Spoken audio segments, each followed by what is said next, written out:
We're going live right now to discuss what? What are we here for? Middle of the night here on in Arizona. It's 10:31 p.m.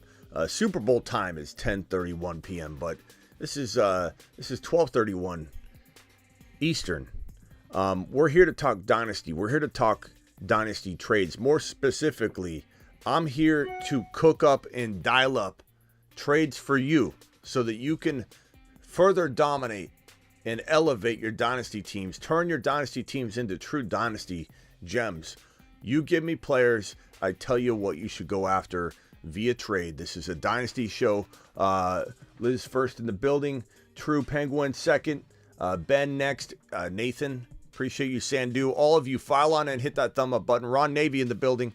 We're doing Dynasty Fantasy Football Trade Idea Think Tank, getting in the lab, doing it live, doing it how we always do it. The Fantasy Football Show begins now. Live from the FantasyFootballShow.com studios. It's the Fantasy Football Show. Live! Monday through Friday, 7 p.m. Eastern.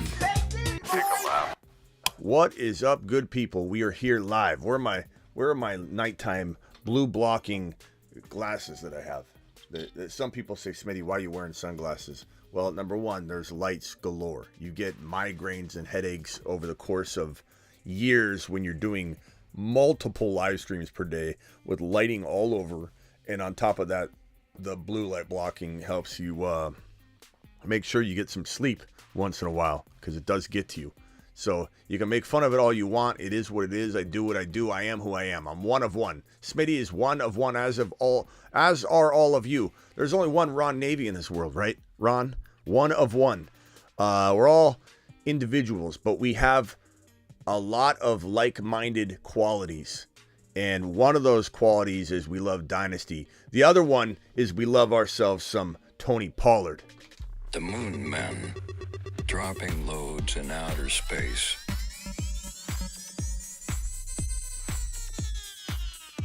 Space Monsters.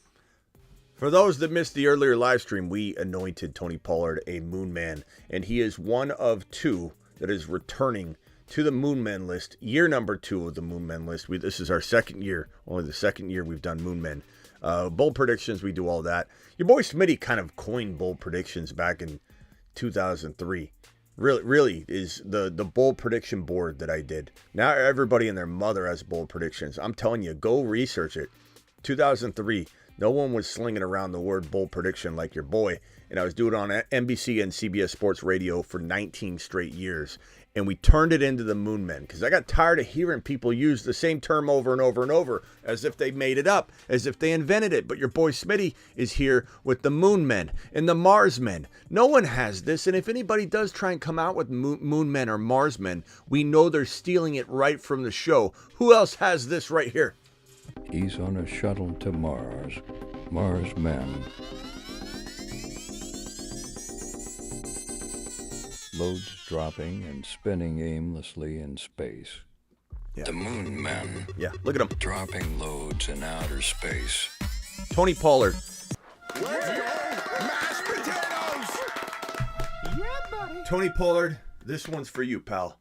We anoint you as a Moon Man that is in his second term, essentially. We have only two individuals that are in their second term voted to not only take on more shuttles into outer space, potentially head on to Mars, Pluto, Jupiter, wherever we may send them. We're not ending it with Moon Men and Mars Men. We've got a whole lot more in store for 2023. We have the space station, which will eventually be like the taxi squad. And we've got a number of players that are going to be in the space station, awaiting their orders, awaiting the bat call, the moon call, the Moon Man call. It's going to be like the bat signal in outer space. We're going to have it all. It's coming. But Tony Pollard, you are here, good buddy. To the moon. Mashed potatoes! Appreciate you, Tony. Yeah, buddy. Tony is a returning Moon Man, as is. Where is it at? Where's it at? Where's it at? Look at this list, ladies and gentlemen. Look at this list. This is last year's Moon Men. This is last year's Moon Men. Your boy Smitty, he's on it too. Best couple down at the bottom, lower right, is Jamar Chase and, of course, Joseph Cigar Smoking Burrow. People are getting burrowed left and right, and people are going to remember it. Get burrowed. But the reason we are pulling this Moon Man list up from 2022, the first class, the graduate class, you're looking at him, Breece Hall is a returning Moon Man, as is the man below me. Just so honored to be sitting right above Tony Pollard in position. Pollard, Breece Hall, Moon Men extraordinaires. The Moon Men, dropping loads in outer space. All right. Whoa. Enough of that.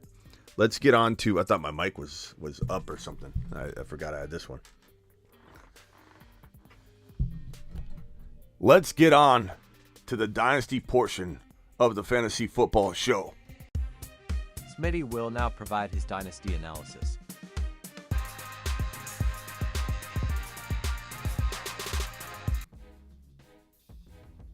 I don't know that we need the timer, but let's go ahead. Actually, we'll time each individual take.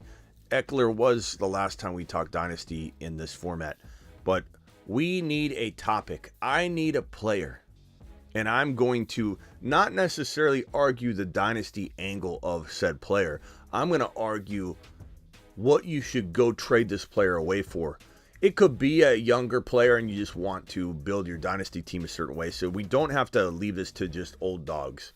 Like, hey, I want to trade away Dalvin Cook or Joe Mixon. I'll give you the best options I can give you. This could be, hey, I've got Justin Jefferson and my team is in shambles. What can I trade in Dynasty to trade away Justin Jefferson? So somebody hit me with the first player name and we'll go ahead and take it from there. We're going to go ahead and we'll put these in order here. We'll go Mixon, okay, Godwin, ETN, okay, and I'm going to do one more, and then we're going to go to the super chat here. One more because we might have ETN, Burrow, okay, that's a good one because some of these guys are great. Some of these guys are absolute monsters. Some of these guys are fantastic, but we may still want to trade them, right? Okay, so there we go. I'm not going to drag any more on screen, but I will call upon the chat for more names very, very soon. I've got a Deebo. I got two Deebos. Brock Purdy. We'll come back to maybe that one. Okay, so this is the first super chat of the night by Christian Silva. Christian says, in Dynasty League, would you go for ETN or Tony Pollard? I like both. Thoughts? I like both too. It kind of comes down to value. ETN's going to cost you a top 15 overall pick. Tony Pollard may or may not cost that, depending on how the news starts ramping up about him. If he looks healthy as of this current moment in time, Pollard's going to cost you at least a round lesser or close to it than ETN. So cost of entry, Pollard's a little cheaper. However, end of day, I think I still pick ETN, but I love Pollard. I think Pollard could be better than ETN if everything falls right for him, if he gets dealt a perfect hand, which could be the franchise tag in Dallas. And I think that Zeke Elliott's on his way out the door. They not necessarily this season, but certainly his production is going to be out the door. The amount of carries he's going to get is out the door. So really, it just comes down to how much work does Zeke need to spell Tony Pollard, and I don't think he takes away from Pollard. As long as Pollard is healthy, he's getting tagged, which means he's going to get paid over $10 million a year, or $10 million for the year if he's tagged. And they're also going to tag him and try and work out a long-term extension. If they can't get a long-term deal done, they'll move on at some point and say, look, you're going to play on the tag, and we'll address this in the next offseason where we could tag you again and work out a long-term deal if we wanted. But usually you tag a player that you want to extend. You like him enough to pay him the average of the top 5 salaries at the position. And so, Pollard could potentially get tagged and then get a long-term deal. So I'll go ETN for now, but if you mix in the fact that Pollard might be a third rounder or around that territory, or top of third, and ETN be middle to creeping toward the top of round 2, or even if Pollard's bottom of round 2, let's say he climbs about that territory in the next couple weeks, it's still about 8 to 10 picks apart minimum. So it could be more than that. So it's a close call. It's a close call, but that's a great question. All right, let's get on to these questions here. Order 66. The topic at hand is Deebo. What do you get for trade for Deebo? What's your target?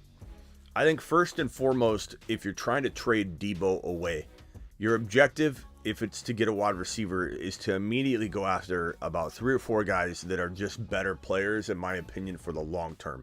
Deebo could be a top 5 to 10 wide receiver during any given season, but the likelihood of him suffering injuries, nagging injuries, season-ending injuries, feels a lot higher than the average wide receiver in his value range. And you can argue that if you want. You could call that just total guesswork and hogwash. I'm fine with that. I don't really care if anybody loves my takes at the end of the day. I care what all you think of me. I truly do. But if someone's like negatively against my opinion, then you're not what I would call a very open-minded viewer, and maybe you're not hitting that thumb up button. I'm thinking there are 18 people with the thumbs up right now that are pretty open-minded to pretty much anything. And of the other 40 or so that aren't hitting that thumb up, maybe you're getting ready to type in the keyboard like a keyboard warrior. Let's get the positive thinkers, the positive vibing people to punch the thumb up button and show their appreciation. Let's see if we can get the thumbs up to match the eyeballs. It's just a little request I have. Okay, so if we're talking Deebo, trading him out for a wide receiver, of course, A.J. Brown comes to mind. But you could argue that A.J. Brown, like Deebo, has some injury risk.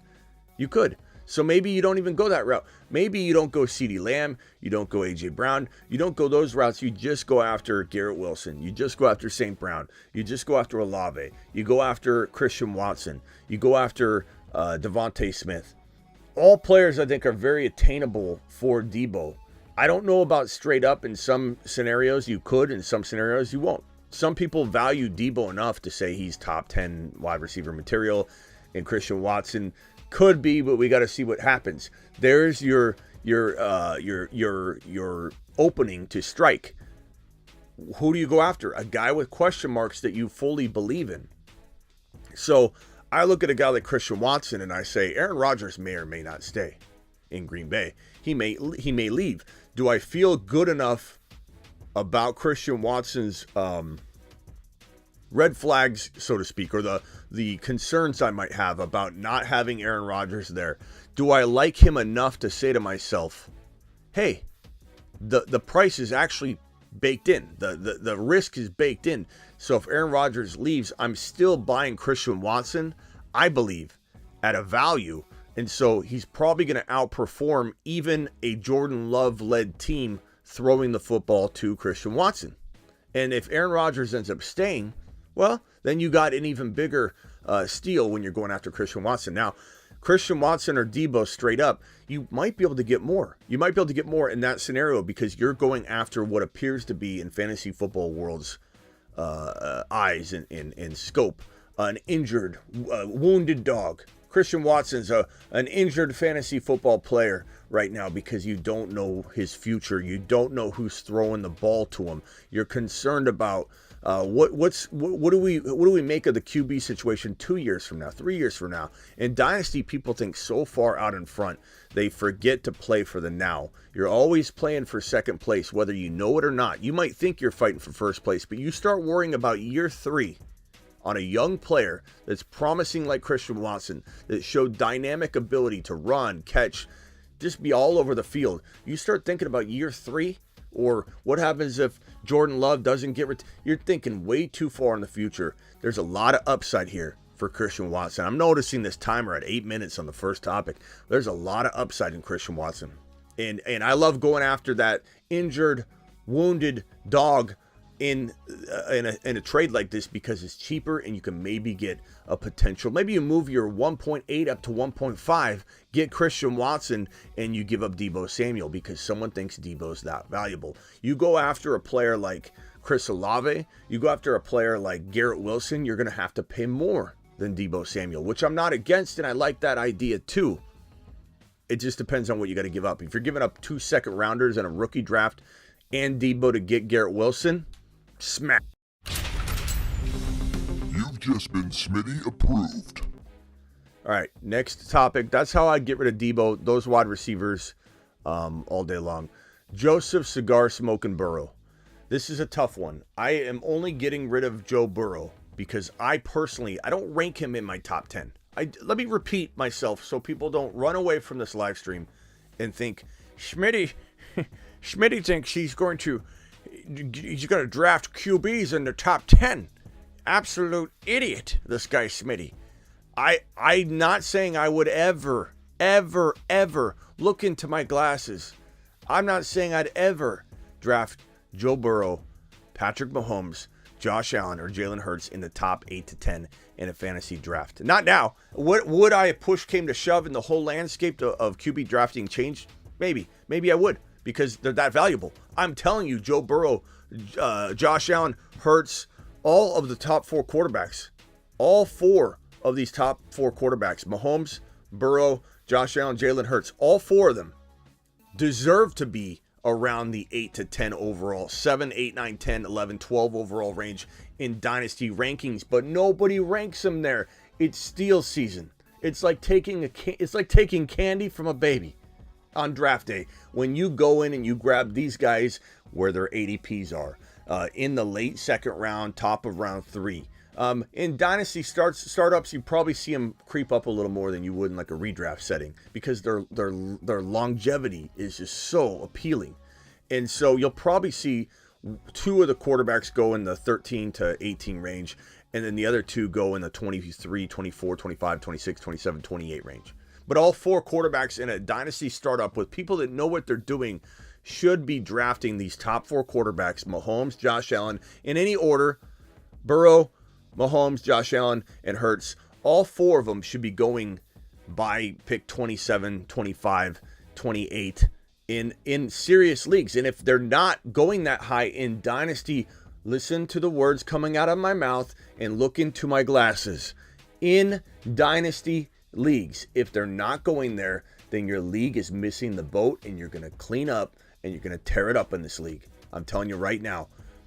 So when it comes to Burrow, here's the problem, Ron. Here's why it's very difficult, and you'll rarely have me tell you to trade Burrow, even if you came to me and said, help me trade Burrow. I'm more than likely going to talk you out of it because the value of Burrow is perceived lower than it is. And so if you were to go trade him on perceived value, you're not going to get what you deserve to get. Once the whistle blows, once the week 1 first kickoff occurs, Josh Allen, Patrick Mahomes, Joseph Cigar Smoking Burrow, and Jalen Hurts become untradeable in Dynasty formats. It's only in the offseason sometimes or in startup drafts where people don't respect their value properly. As soon as week 1 kicks off, guess what? You could go to somebody with, name somebody that's getting drafted around 13, 14, and 12. 12, 13, 14. I would guess A.J. Brown. I would guess in a Dynasty startup, I would guess A.J. Brown, CeeDee Lamb, Jalen Waddle. Okay, let's just throw those names out there. Okay? Those are 3 very good players that are drafted around 10 to 15 overall. And most people in a Dynasty startup, especially somebody that listens to the mainstream media and mainstream fantasy football advice givers and content creators, that person that is focused on those people giving them advice is going to say, yeah, you take a Waddle over Josh Allen. Yeah, you take a Waddle over Joe Burrow. Yeah, you take a Waddle over all 4 of those quarterbacks because quarterbacks can be had later. But what happens when kickoff of week 1 begins, even in a Dynasty format? No one is trading you Joe Burrow, Jalen Hurts, Patrick Mahomes, or Josh Allen for Waddle. They're just not doing it. Once you're in the thick of it, especially when their teams are developed and they're counting on the quarterback, they're not doing it. They're not doing it, which means that they have the value above Waddle. They have value above A.J. Brown. They truly have value that is above all of those names that I kicked off. That's why they ultimately hidden. Don't tell anybody I feel this way. Don't tell a soul. Okay, keep it a secret between me and you. I would, if I had to draft these quarterbacks in the top 8, I would. Don't tell anybody. And that's the way you should feel too. But you should take that knowledge, take that understanding into your drafts, into your trades, into your existing dynasty leagues, and take full advantage of it. So, Ron, I would talk you out of trading Joe Burrow away. But if you said, hey, Smitty, I want to trade Joe Burrow away, please, please, please help me construct a trade that makes sense. Then you know what I would tell you, Ron? I would say, then if we are trading Burrow away and you're trying to do more of a win now mentality, because Joe Burrow you build around. You don't trade him if you're trying to rebuild. You don't. Even if you've got little talent, he's such a nice piece to build around. I would say, look, you're kind of telling me you want to go in a win now mode. And if you do, then you go trade Aaron Rodgers, a quarterback that's got 1, maybe 2, but call it 1 year, and you get an additional piece that is along the lines of something like Devontae Smith, or along the lines of a player like Christian Watson. And you try and get a player that you would almost kind of draft alongside of the draft value of Burrow. But you get that Aaron Rodgers as well, and now you have 2 players to try and win now. But I'm going to tell you, in general, I don't want you trading Burrow. I'm going to say no. You've just been Smitty disapproved. All right, we got a super chat here from Avatar. Avatar says, Smitty, open up the phone line. Let's talk Dynasty. The phone line is open, bro. Oh, it's not. It's not. Avatar, dial in if you want to get on here and discuss. Ron Navy, good topic. I love the Joe Burrow, because that was an excellent segment. I think that explains my thinking around dynasty quarterbacks in an awesome way. So Ron, that was a great topic. ETN, Ian. Oh boy. If you're trading ETN, let's say you're going after an RB. The only thing I'm trying to do is not to go back to Pollard, but you go for a Pollard and then upgrade somewhere else. You turn your second rounder into a late first. Why? Because then you can maybe turn your late first into a 1.3, through other moves. The more you creep up a second rounder, even if you take a 2.1 and turn it into a 1.12. I don't know if people realize the psychology, how strong the psychology is behind that 1.12, a first rounder, and 2.1. It's night and day. And so even at the end of the day, you're doing something like that, as your additive in a trade that kind of feels even Steven, like an ETN for Pollard, and you get moving a top of the second into the bottom of round 1. You have so much more trade value with that first rounder now to move it into the 1.3. I really think if you've got a 1.1, 1.2, or 1.3 pick, you're going to be ear to ear grin just walking out of your draft. Even 1.4, because look at these moon men. The moon men, dropping loads in outer space. I gotta drag that timer up, because hold on one second, because it's not continuing, it's starting over. So here, let me just do this real quick. Okay, there we go. Now it won't do that. So if we're trading ETN and we're trying to do a little baby step down to Pollard, we do something like that. Get something valuable in terms of a trade.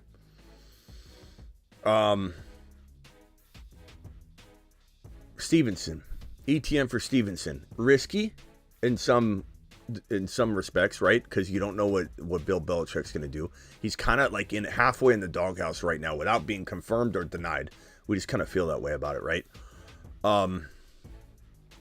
Boy, if you go the route of Ramondre, I feel like you can try and turn that into another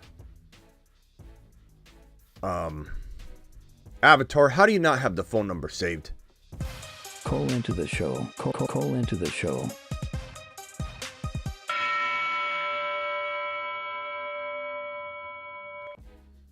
It's okay, Avatar. I appreciate you. I wonder if you can still get like a Christian Watson type of bump, from another wide receiver. Like, let's say you have, wide receiver that comes to mind would be like, let's say you have a Calvin Ridley, and you're wanting to move Calvin Ridley and ETN for Ramondre and a Christian Watson, like something like that. Or honestly, my favorite move in general at all, period, is to try and go after the 1.1, 1.2. 1.1, 1.2. Avatar, try calling one more time. I don't know why I didn't get it in time. 1.1 and 1.2 is probably my first stop. ETN, you're trying to trade Pollard, you're trying to trade Kenneth Walker, you're trying to trade Breece Hall, you're trying to trade Christian McCaffrey. My first stop is 1.1. I would probably settle for the 1.2 because I love Jahmyr Gibbs that much, or Charbonnet, whoever ends up becoming my 1.2 based on landing spot. And landing spot can turn Charbonnet into the 1.2 over Jahmyr Gibbs. Landing spot can solidify Jahmyr Gibbs in the 1.2 over Charbonnet and Sean Tucker and JSN. But having a top 1.1 to 1.4 pick is gold. Because in a worst case scenario, JSN and Charbonnet are the 2 and 3, and then you got Sean Tucker maybe doesn't land in the spot that I predict, and then you want to plan for the worst case scenario. So if I tell you the top 4 running backs are Bijan as of right now, landing spots could jump like a Bigsby or somebody else in, Roshan. We could have a lot of players jump into the top 3 or 4 running backs. But for right now, if I tell you that Bijan, Jahmyr Gibbs, Zach Charbonnet, and Sean Tucker are the top 4 RBs, you have to plan for one of those situations to maybe crumble. Maybe an injury, maybe a bad landing spot, maybe teams don't see Sean Tucker as the guy, and then you throw JSN in. Top 4 pick is gold. Top 4 pick is gold. If you were trying to get rid of an ETN, you're trying to get rid of any player, really, even if it was Burrow, and you could get Aaron Rodgers in the 1.4. Well, now you've replaced Aaron Rodgers for 1 year, or Burrow for 1 year. Steady. What's up, man? Hold on 1 second. You could replace Aaron Rodgers for 1 year with Burrow with Aaron Rodgers for 1 year and get the JSN or the Charbonnet. So it's like that's probably the best way to get rid of ETN is attack the 1.1, 1.2, 1.3, 1.4, and depending on which one you get, you ask for more or you don't. You get the 1.1 for ETN, you're probably giving up a second rounder at a very minimum to trade ETN in for the 1.1. But if you're getting the 1.4, you could probably get maybe that Aaron Rodgers. Let's say you didn't have a quarterback at all. You could probably get Aaron Rodgers for free from somebody that had maybe a Fields and Aaron Rodgers, and you're trying to get that 1.4 using ETN. All those things are good ways to trade a Dynasty. Avatar, what can I do for you? What's going on, man? No, you're just talking Dynasty, and Dynasty's my main focus, so I figured I'd add some input to some of the stuff you're talking about. Attaboy. I'm just drinking a Tropical Punch Prime. I love these things. I got to get a hold of Prime and get them to be a sponsor because I promote them like mad. All right, go ahead. So you're talking about selling ETN. Who's trying to sell ETN and why? No, these are all questions. If you're trying to, stuff? These are all people are throwing out names. What do you do if you're trying to sell this? What do you do if you're trying to sell that? How do you make good Dynasty trades? Some people have ETN and they don't have anything else. Like they listen to your boy Smitty. They got ETN, but they can't win. Some people have Burrow. I don't want them selling Burrow. I don't know if you missed the Burrow segment, but I essentially said under very few circumstances, like, I'm held hostage and being forced to trade Burrow, maybe I can come up with something. But at the end of the day, Burrow is what you build around. But there are always scenarios where you got to trade JJ. You own JJ, you got to trade him. You own Jamar Chase, you got to trade him. Not everybody can win now. And sometimes you got to get creative. You got to get a Christian Watson using Jamar Chase and then get like a 1.4 for your 1.12. Because if you could come out with JSN and Christian Watson for Jamar Chase, it's a win. For a team that can't win with Jamar Chase. So the whole idea of like when you have a high-end asset like that, if you're going to sell them, what you really want to do is split that asset into a couple different pieces. So if you can take a guy like ETN and get someone like Pollard or Ramondre and a first or a second, then you've taken one good asset and split it into two pretty good assets. So it makes your team overall stronger. And you don't tear down that much. You don't want to trade ETN and get like Damian Harris or Joe Mixon, because Joe Mixon's at the end of his career. No, it's Or all you want about an unproven guy where you're not really sure, like Tyler Algier was a 1,000-yard rusher last year as a rookie. No one really knows. yeah. But you could get Tyler Algier in a first and maybe even a second for a guy like ETN. Even more important is this concept is whenever you're doing, especially in Dynasty, but if you're doing a, let's say, ETN, okay, you're trading ETN away for 2 components. So here's your two lines. They're always 2 for 1s, 3 for 1s, 3 for 2s, whatever. Yep. So When if you're here's splitting your an asset for sure. hold on, we got that marker. What am I throwing that marker back on the table for? Okay, so the most important. This is Smitty's Trade 101. The most important thing is you want to try your absolute best to get 2 options, even if they're quiet options, okay, where not everybody feels the way you feel about it. 2 options that single-handedly, 1 versus 1, is comparable in even in an exaggerated world. So if you say Christian Watson as one of those assets, right? That in your mind, even though you wouldn't even ever dream of drafting Christian Watson over ETN. You have ETN at like 13, 14, 15. You have Christian Watson as like a 3rd round spec guy that could be a 2nd rounder potentially. But in your mind, without like twisting your own, viewpoint too much, you say, is it possible that if, let's say, the second player that I'm getting in this trade goes down and they have a career-ending injury tomorrow morning after I make the trade, is there a world where I could still break even on this trade? If the answer is yeah, I mean, it might be a little bit of a stretch, but the answer is yes, then that player is a great person to have in this trade. And let's say the other asset here is that 1.4 or the 1.5, let's say. Can this 1.5 be a better player than ETN? You're never going to draft the 1.5 player over ETN, but is there a world where you could argue yes? And if you could say yes, if you could say confident yes with both of these, then that means you made a good trade. So Christian Watson and the 1.5 for ETN would be a steal if you're rebuilding. Now, everything matters. Like, do you even need to trade Christian Watson at all? ETN at all. It depends on your team build. But you always want to make sure that you're not just getting a player. Like, a lot of people say get 2 players. Like, that's good and all, but it depends on the player. I'd rather, this is whenever you're trading a guy with ETN's potential, like a top 5 potential player at their position, my advice is to always go for the 2 pieces and one of them being a top 4, top 5 draft pick in conjunction with another player. You should try to get a receiver if you're selling running backs, because the window where they're actually producers in fantasy is so much shorter normally than what wide receivers do. If you're selling a running back, you should normally try to get either a quarterback or a wide receiver. And normally you should be looking to sell running backs to people that think they're contending that year, because they need the running backs to contend. So if you're rebuilding and you're selling your running backs, then you should be looking for things like long-term investments. So you're looking for picks and you're looking for running backs and wide receivers and young quarterbacks. Yeah. So you're looking for your Justin Fields. If someone's going to move on him in a 1-quarterback league, probably not a 2. But you can get a Justin Fields, or you can get like a Watson and a first for ETN maybe, or a Watson and a very, very early second. Like all those are viable trades. Yeah, and it's all about with the way that I talk about the anchor trade idea is essentially you how you cook up a trade. This is how you design a trade. This is going into the lab, and you go into the lab and you say, I'm trading ETN for what?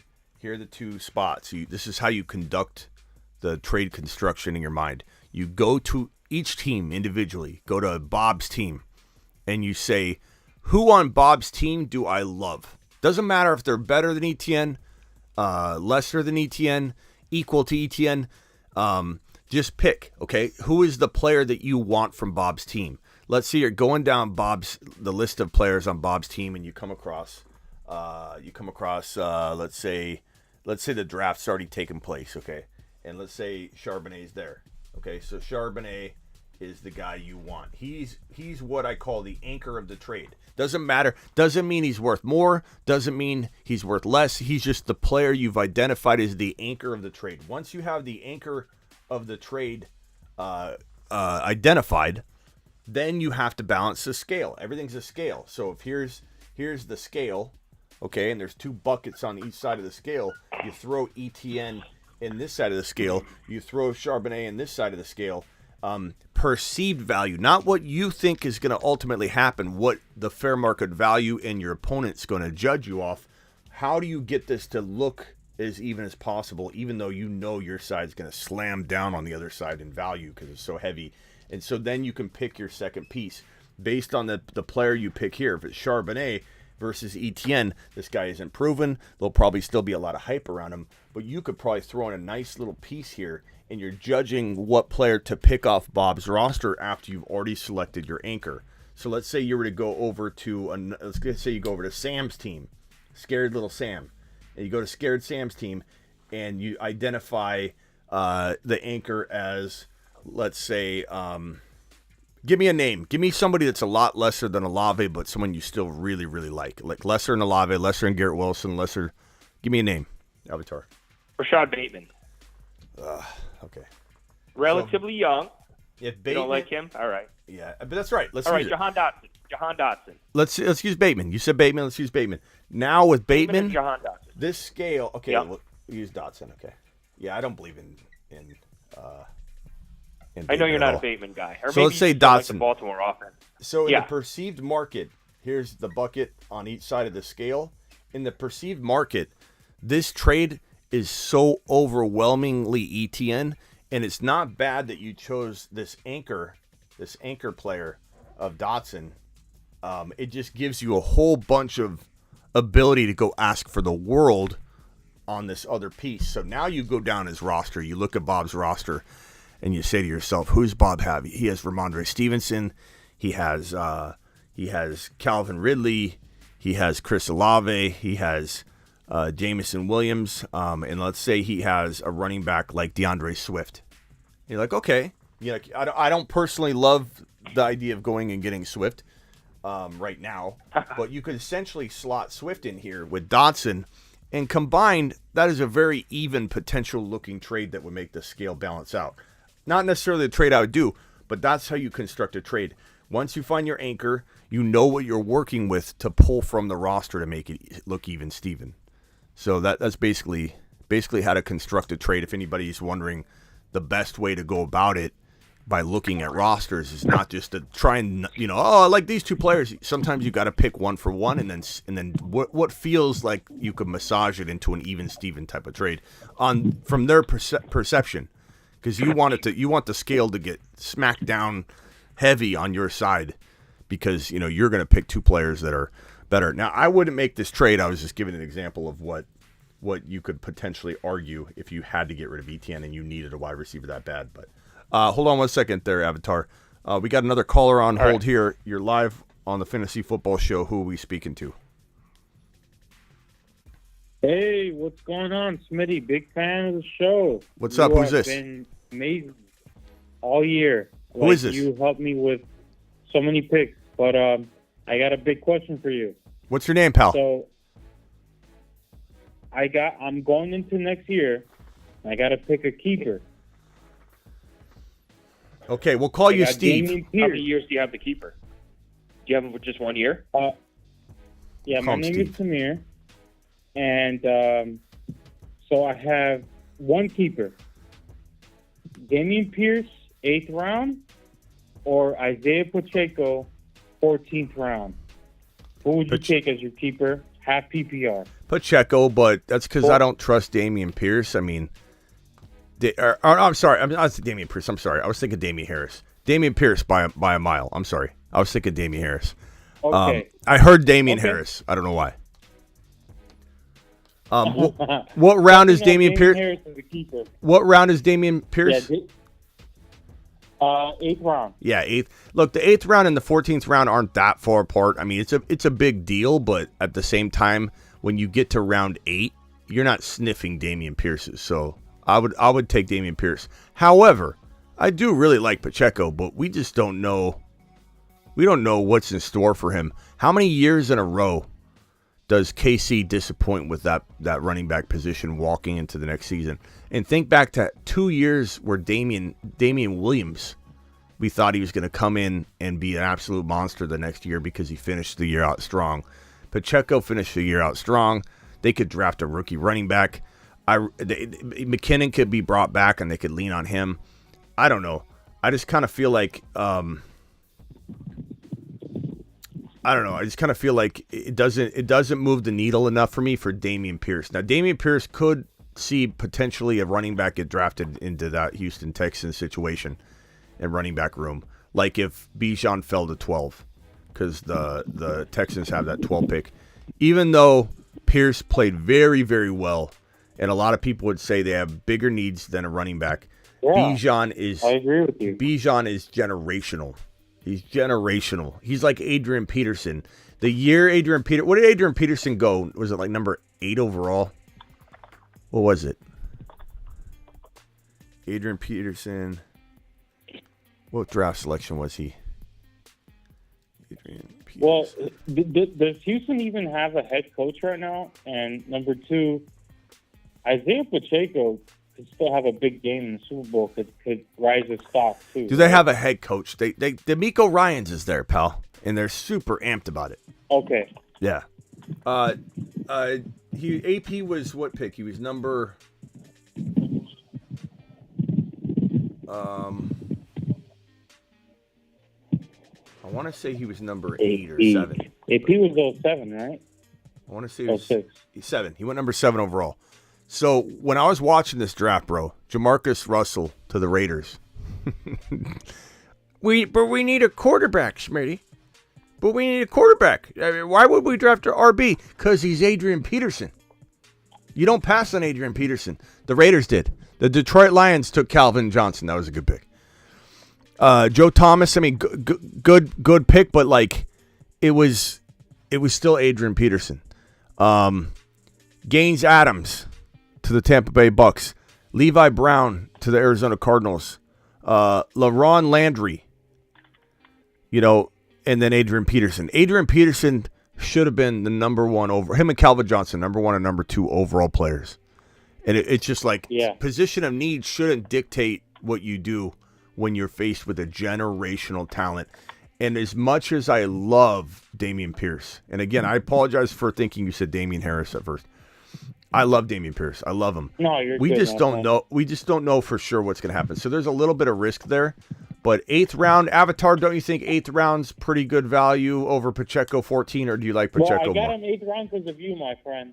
Because of you. Thank you, pal. Because you were on it, and you were on it. You were on top of your research, and that is the only reason. Like I got him in the 8th round. Like, thank you. What's your name, by the way, bro? What? I had top running back. His name's Samir. What is it? Yeah. Zamir? Samir. Okay, thank you. Samir, yeah. Avatar is going to fact check for me. So okay. both of the running backs, actually, because of the draft capital, are pretty replaceable. But if I had to take a shot, I'd probably take it on Dameon Pierce because at least he has like 3rd or 4th round draft capital. He has a better shot of not getting replaced this year. You know what I'm saying? He could. Like the Chiefs could draft a running back. They don't care at all. In fact, they're mocked. The Chiefs are mocked to draft a running back in most of the mocks. Yeah, safety's tricky because you think about it, like what Isaiah Pacheco did. I mean, he ran from the 40 to the 2nd yard in the last game. Yeah, but Damian Harris. Damian Harris. There I go again. Why is Damian Harris on my mind? Something's going to happen to Damian Harris tomorrow. He's going to get traded or not traded, but he's going to get like they're going to talk about trading him. Okay, so Damian Harris is a free agent, I think. I think he's a free agent. Damian Harris, yeah, he doesn't have a contract. I think he's an unrestricted free agent, yeah. Okay, so he doesn't have a contract. Zamir. Yeah. What other players? I have a weird feeling there's somebody else in your roster that we might actually like. Well, with keeper, it's pretty much the players that in my league that you drafted and you finished with, and that's Dameon Pierce and Isaiah Pacheco that I kept the entire year. Avatar, mute yourself while you type up your TPS reports. It's a little loud. And go ahead, Zamir. Is it loud? Yeah. Sorry. That's right. Just while you're typing the My TPS bad. reports, and then you can unmute it. Okay, go ahead, Zamir. So I had so pretty much I came into the draft I drafted Damian Pierce in the 8th round.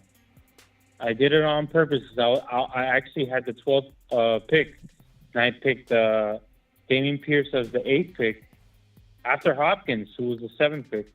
So I went on. I did that on purpose. And then I remembered Isaiah Pacheco had an amazing training camp. I got him with the 14th pick. Now Isaiah Pacheco has had an amazing season. He has. I mean, this guy has been pretty good for the Chiefs in the playoffs. I mean, he had a huge run. Yeah, I watched it, pal. Yeah, I watched it. So, yeah, so it's at the point where, I guess I can decide after the Super Bowl, how he looks. Yeah. That's going to be amazing. Because it's a 14th round pick. I mean, damn. Yeah, but bro, you get Isaiah Pacheco on next round and next year in the 14th round. That's a damn steal. It's good, and a really good offense. It's good, but 14 and 8 aren't that big of a discrepancy. Like you're talking about 8th round. 8th round is where you're drafting like potential handcuff, elite handcuff backups, like where you're like, oh, I'm going to take a stab on where we got Tony Pollard, which is good. It's a good place to draft. I'm not saying to get rid of your 8th rounder, but we're talking about this is potentially not even your starter. So I wouldn't focus too much on the round. I would just say who's the better player. They're both very good value, and we'll just kind of wait and see on Pacheco. But Pacheco doesn't feel like he's secure, bro. Damian Pierce feels a little. There's a little worry there. There's a little worry there too. But we'll know. And when do you have to make your decision? After the NFL draft? No. So the decision's going to be made like right before we decide draft picks. So probably like around July. Okay, so you'll know. You'll have all the answers you need. Call back once we know on this topic. Call back once we know who was drafted where, what free agent running back signed where. You'll know whether Pacheco's standing. Either way, I'll tell you what, Smitty. I'm going to be listening to the show all the time because I love your show. You have the best fantasy football podcast, and listen, I don't mean that as I'm not trying to pump up your show. Like I really mean that. No, please do. You are legitimate with your research, and I respect you. I think that if I were to come into a draft next year, I pick 2 running backs, pick 3 wide receivers right after that. It doesn't matter what I do at 6 and 7, and I get Damian Pierce as my 8th pick. I ain't mad at that. Yeah, but I'll you'll let be you fine. go, and I appreciate you for taking my call. All right, Zamir. Best player available. Don't go in with a set plan either. Like don't go running back. I got to get some Joe Burrow too. As well. Get some Joe Burrow. All right, get burrowed. Appreciate you, Zamir. Later. All right, Easy, brother. Avatar. Bye. Any final words from you? I got to move on to the next topic. Yeah, I mean, just when you're talking about running backs that are drafted in the 1st and 2nd round, almost no running backs get drafted in the 1st round anymore. But if they do, they're really safe. The teams aren't going to replace them. But anything after the 3rd or 4th round, those guys tend to get replaced on a year-to-year basis. So if you get a guy like Pacheco, who was a great running back, but also like he has no draft capital, so there's a good chance that they draft someone else or replace him, even though his production was good. That's just the way they operate. NFL works nowadays. It's the way the Chiefs operate. Because they don't unfortunately, want to spend money on a contract for a guy like that to give him a big contract if they can just keep him for a year or 2 cheap on a 7th round draft pick selection. Avatar, appreciate you. And for those that don't know Avatar, let me go to the screen real quick. Avatar right here is one of the bigger, higher super chatters. Where did it go?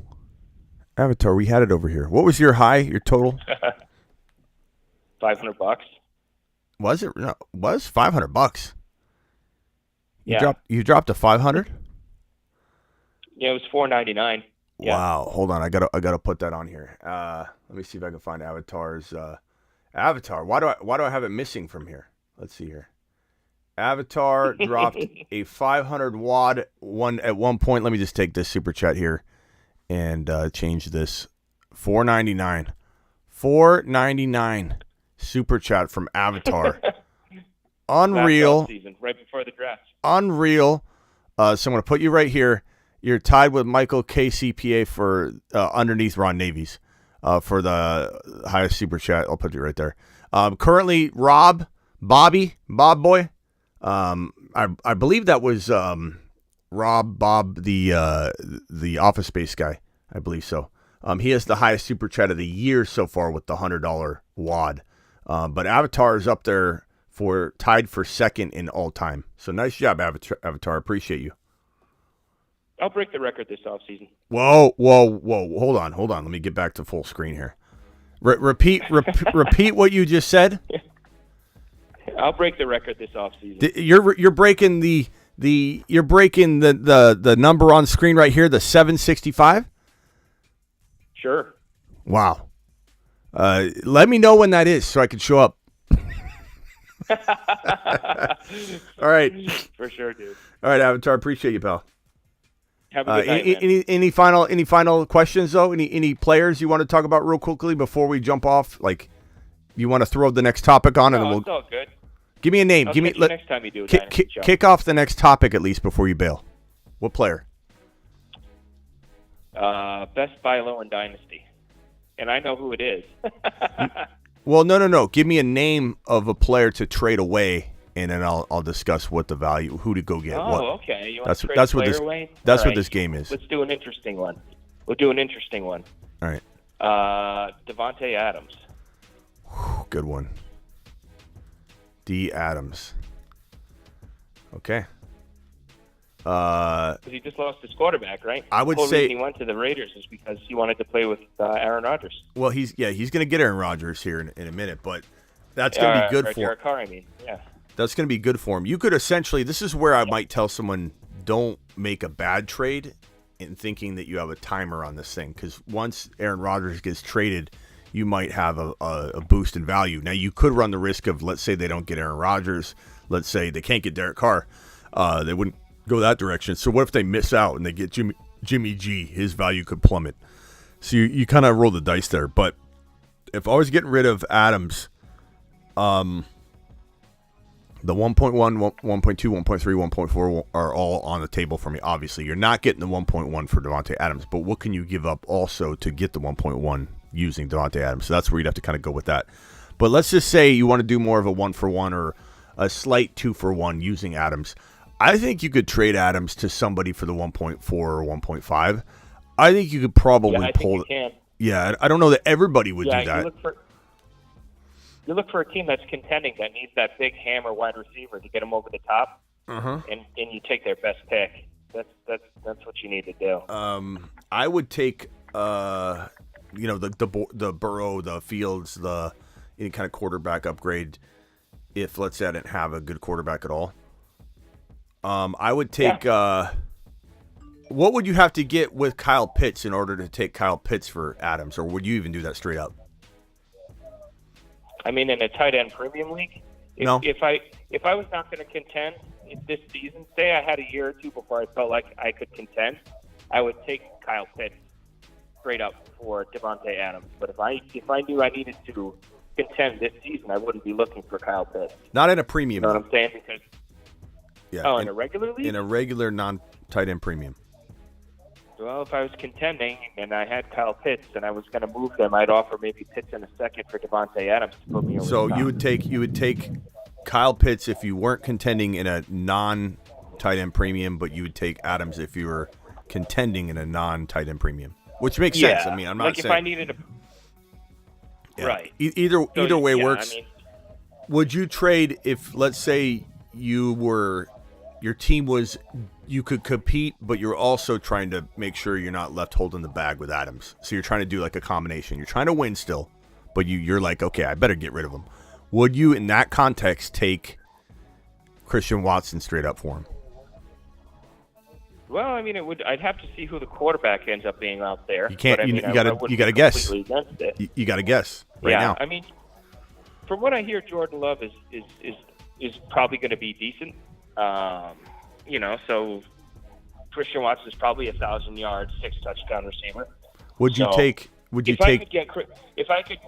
I could sell Devontae Adams to get Christian Watson and a first, then not only do I get 1,000-yard receiver, then I get a draft pick for next year too. Would you trade Devontae Adams in the context already mapped out? You can win now, but you're also just trying to be ahead of the curve on getting rid of Adams. Would you trade Adams straight up for T. Higgins? No. Which is interesting because people either love him or they don't trust him. And I understand both angles. Well, I mean, Higgins is kind of capped as far as his value is going to be. You know what I mean? Especially on the team he's on now. If he moves teams, then his value he may reach a new ceiling. But right now, like, this is as good as he's ever going to be. His value's capped by having Jamar Chase there. So what you're getting is a 1,200-yard, 6-touchdown guy, which is good, but he's not going to progress any further than that. Ever. Well, there's talk about him getting traded because he wants the bank right now, but I don't know. He's there for multiple more years, so we'll see. Avatar. They can't pay everybody. They're going to have to pay Burrow. Yeah. Appreciate you, Avatar. All right, man. I'll talk to you soon. Later, pal. Roger, you are up next, pal. What can I do for you? Give me a topic. Hey, Smitty. Yo, Roger. How you doing? I'm good, Roger. What are you doing, pal? Roger, can you hear me? Yeah, I can hear you. Roger, what? I want to ask you a question. I got a trade. Okay. ETN. Travis ETN. ETN. I was down for the 1.1 points. What would you do? Would I take the 1.1 over ETN? Yes, sir. Well, considering that my top 3 players in Dynasty startups are Chase Jefferson and Bijan Robinson, I'm going to say smash, baby, smash. You what? I could take the trade. I could take the 1.1 for ETN. Smash it. Take the 1.1. All day. 1.1 all day, bro.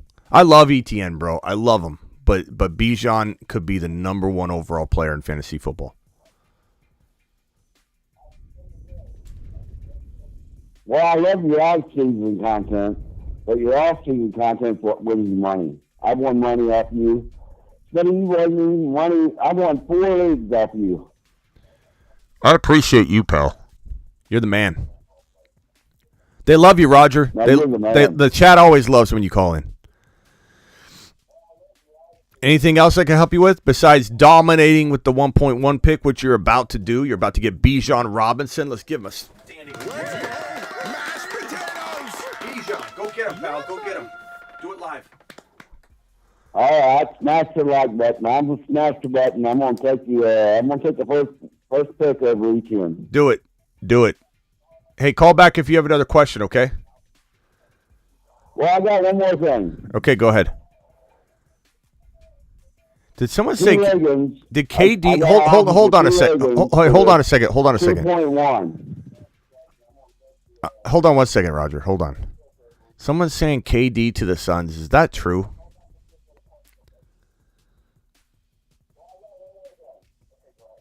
So you take that? Multiple people are. Hold on a second. We got more important things. Kevin Durant to the Phoenix Suns. Are you out of your minds? Mashed potatoes. Kevin Durant. Kevin Durant is a Phoenix Sun. Kevin Durant is a Phoenix Sun. Holy smokes.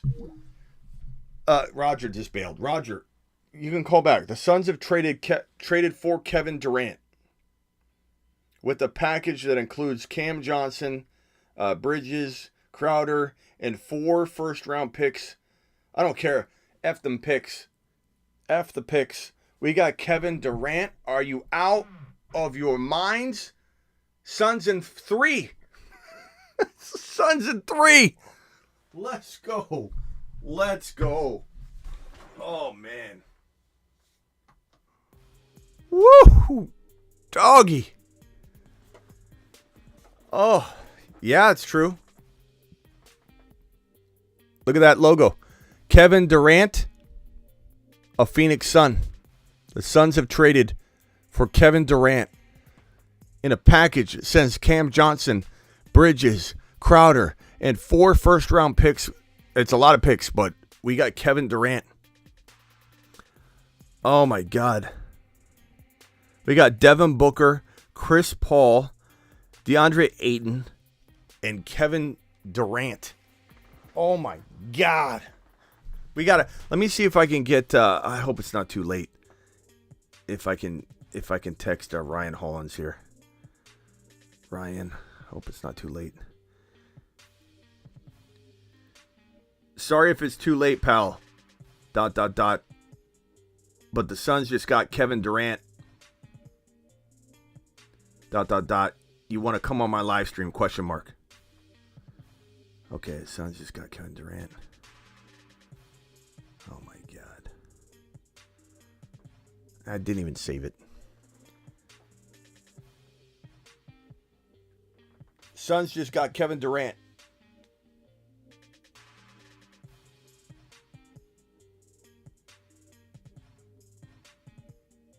Want to get on my live stream now on YouTube? ? Sorry if it's too late. Probably woke up his whole family. Okay, wow. That's crazy, man. Booker. I was thinking, okay, they traded Booker. You know, I was thinking, you know, we got Durant, but we gave up Booker.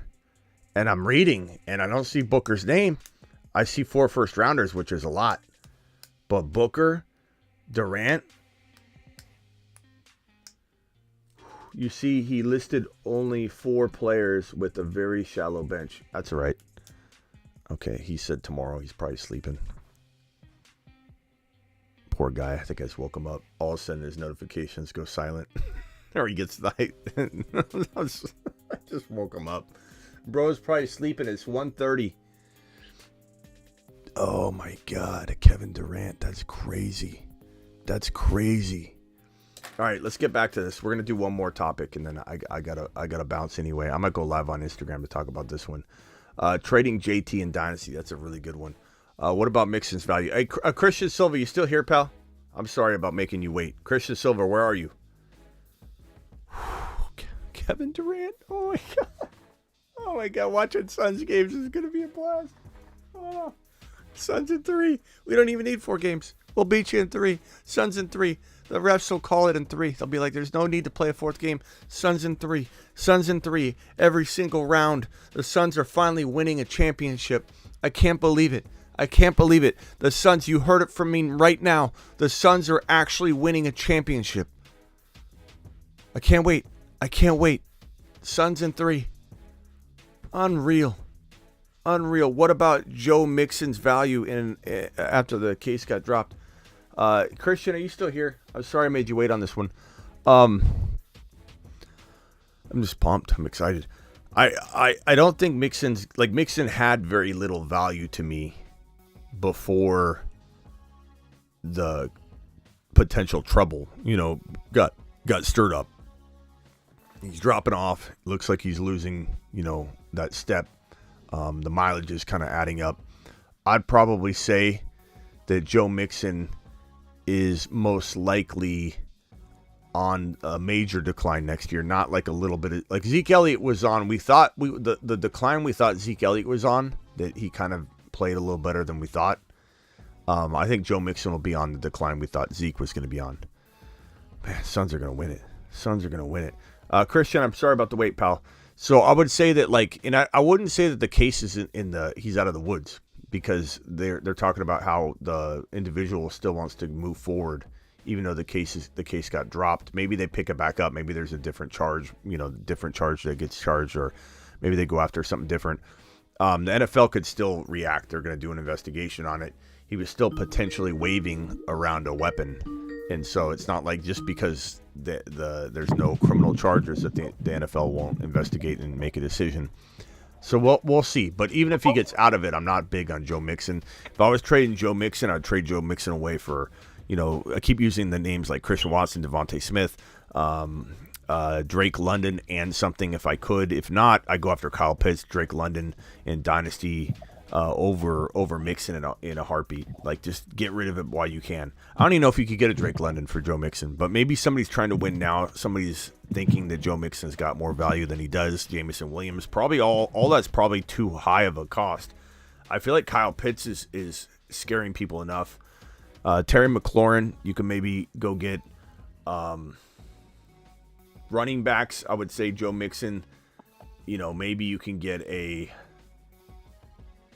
up something and get a Dameon Pierce. Maybe you could get a Tyler Algier.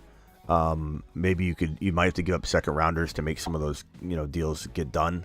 You could take a gamble on a Montgomery, who's a free agent, but I think Montgomery and Mixon both have a potential to fall off big time. So I'm not sure how much I love that idea, but those would be ones I kick around. Thank you for that. And this right here, Rich's question and Christian's super chat actually went hand in hand, so that's perfect. True Penguin has JT, and then I've got a caller on hold. Zamir, what's up, Zamir? I'm back. What's up? Listen, my friend, I want to know just one thing. What do you think Alvin Kamara falls next year? Where do I think Alvin Kamara falls next year? Well, let's take it into a dynasty approach, because we're definitely talking dynasty right now. So let's say Alvin Kamara, I'm trading him away immediately for anything that is anywhere near the values that I just listed off. Kyle Pitts, Drake London. Running back wise, I'd take the 1.5, 1.6, 1.4, obviously. I'd take both Dameon Pierce. I'd maybe even look at the Pacheco situation, but I think Kamara can get you a little more in Pacheco. Pacheco he doesn't have a for sure guaranteed long-term job. Brian Robinson, Dameon Pierce. I'd love if the rookies are already drafted and you don't have to trade for a draft selection. I'm going after Sean Tucker all day long. A.J. Dillon. You might even go after an Aaron Jones to try and get into a potential running back that might have one extra year. I don't know that Aaron Jones does, but he probably is more likely to have one extra year than Kamara. Aaron Jones could also get cut because the Green Bay Packers might rebuild, and if they rebuild, that means they're trading Aaron Rodgers away. If they trade Aaron Rodgers away, they could keep Aaron Jones to kind of protect Jordan Love and try and move him along, but they also could be signaling we're rebuilding and cutting Aaron Jones saves between 10 and 13 million. And then they go with the route of A.J. Dillon. Woo! So if Aaron Jones gets cut and he goes somewhere else, maybe he goes somewhere else to start. Maybe he doesn't. Maybe he's a disaster. But all I know is I'd probably count on Aaron Jones having one more year versus Alvin Kamara having one more year, because Alvin Kamara might have one more year, might not. The way he played, it seems like he won't. But let's say I'm wrong. Let's say we're all wrong and Kamara still has 1 year left in the tank. What if he's suspended 6 to 8 games of that 1 year? So I'm getting out of the Kamara game. Even in redraft, I'm getting out of the Kamara game. I'm never getting in the game for Kamara because he could be out 6 to 8 games. If he fell to like 4th round value and, we didn't have a for sure 6 game suspension or whatever, then I maybe look at that, but maybe look at it to trade it later or something. But I have a feeling people are going to draft him in like the 3rd round or higher in redraft if we don't have a clear indication he's getting suspended yet. All right, I got a big time question for you. I'm a Miami Dolphins fan. Mm-hmm. Do you think that the Miami Dolphins looking to maybe Saquon Barkley or Josh Jacobs? No, I don't. I mean, they could look into it, but I think Barkley won't even get that far. I think. You think they do a Giants? I think the Giants sign into a long-term deal. They should. Yeah. I think they sign him to a long-term deal. They tag Danny Dimes. That's kind of my thoughts. But Jacobs, I don't know. It's possible. But I have a feeling the Cardinals. You know what, man? Brother, I've been a Dolphins fan for too long, and it's wearing on me. Yeah. We haven't won a playoff game since the year 2000, since Dan Marino.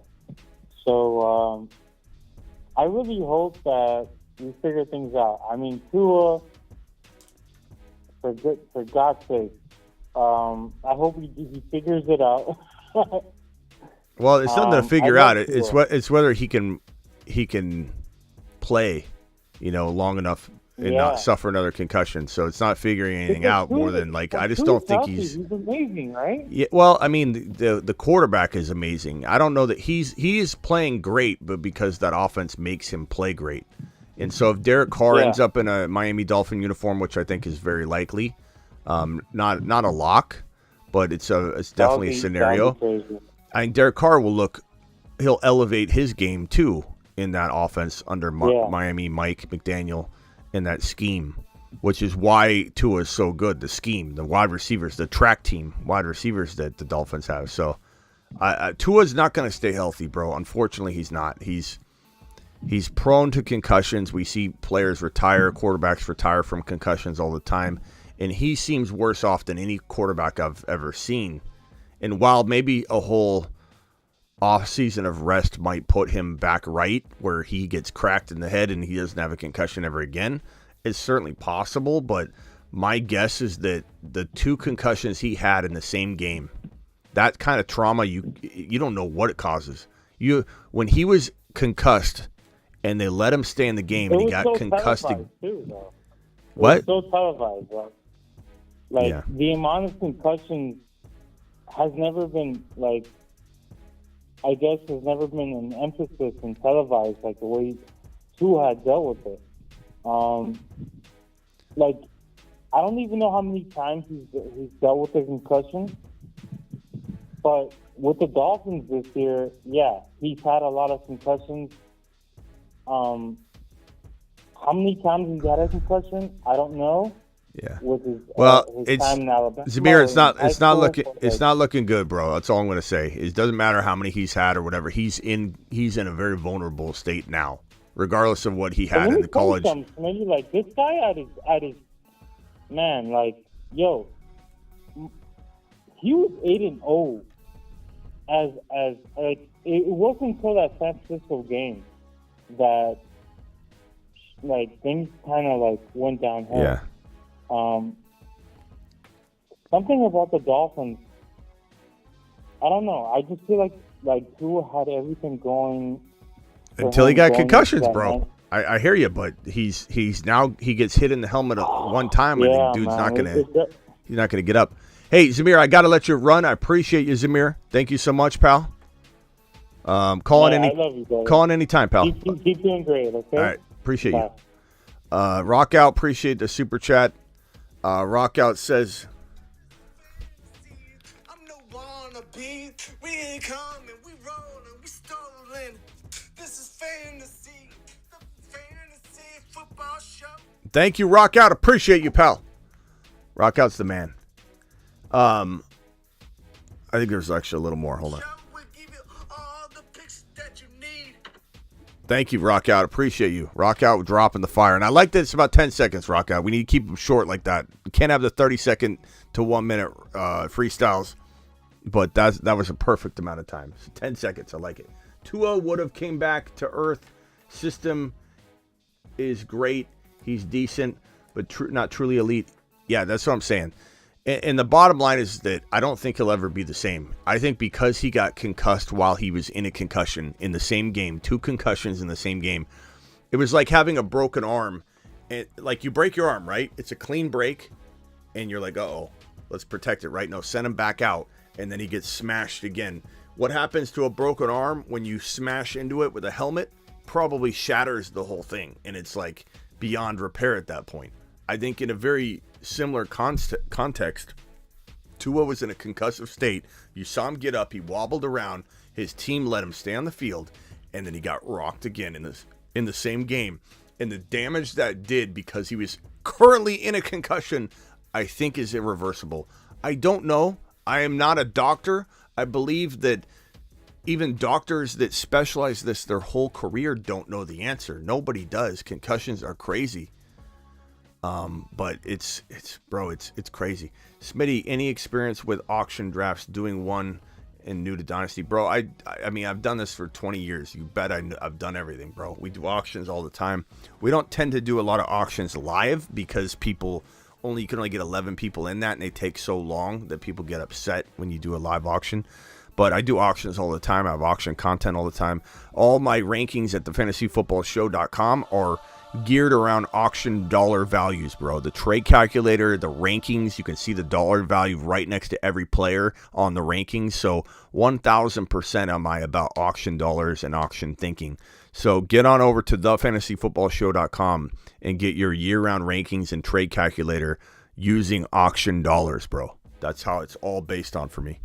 Last question, and then we're out of here. I can't believe we got Kevin Durant. I can't believe it's so amazing. I'm still just ear-to-ear grin. I can't even. I'm so tired of smiling inside my head right now. I'm exhausted. You know how hard it is to hold a smile and to hold it back while you're live streaming? Like, right now while I'm talking, I feel a smile that's up here. I feel like I look like this. I'm and I'm tired.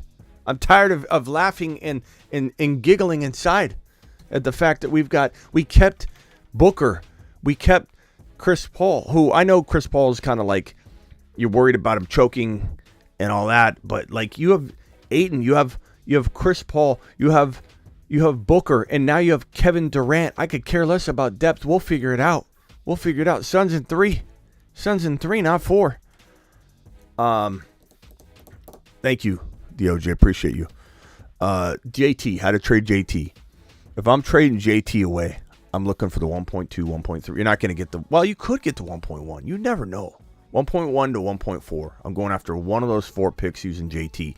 If I get the 1.1, I might have to give up a second rounder. If I'm getting the 1.2, I bet you could do that straight up with some people. Not everybody. The 1.3, you never know. I think you could get the 1.3 and like the 1.8. You know, someone had 2 of those picks as an example.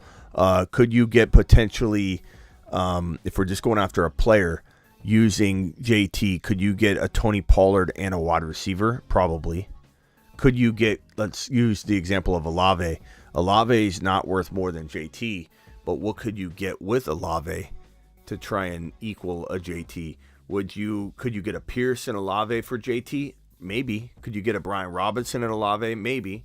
Could you get an AJ Dillon and a wide receiver like Christian Watson? Christian Watson and AJ Dillon for JT? You might be able to. Suns, I can't believe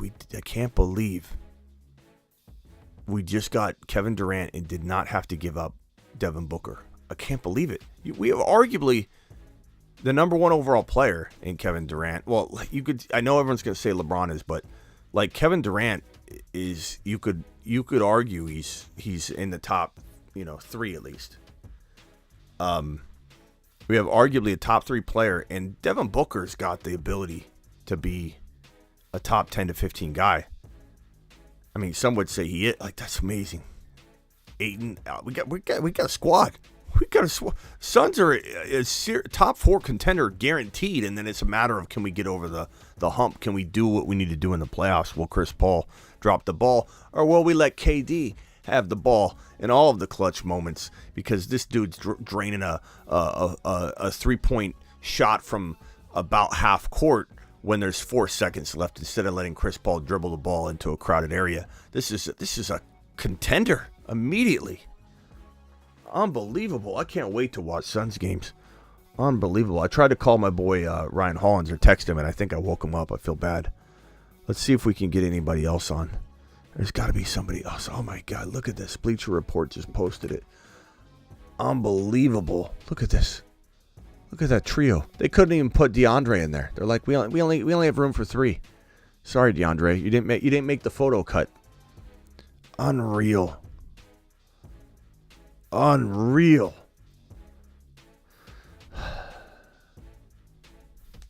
right, guys. I appreciate everybody. I'm live Monday through Friday at 7 p.m. Eastern. Thank you for joining me for this Dynasty edition of the. Hold on, let me put that back where it was. Okay. Thank you for joining me for this Dynasty edition of the Fantasy Football Show. I'm live Monday through Friday at 7 p.m. Eastern. I'm live whenever news breaks. I'm live Tuesday, Thursday, Friday, Saturday at midnight, roughly, give or take, moving those days around a little bit. Basically, every other night, I'm live at like midnight, or I try to be.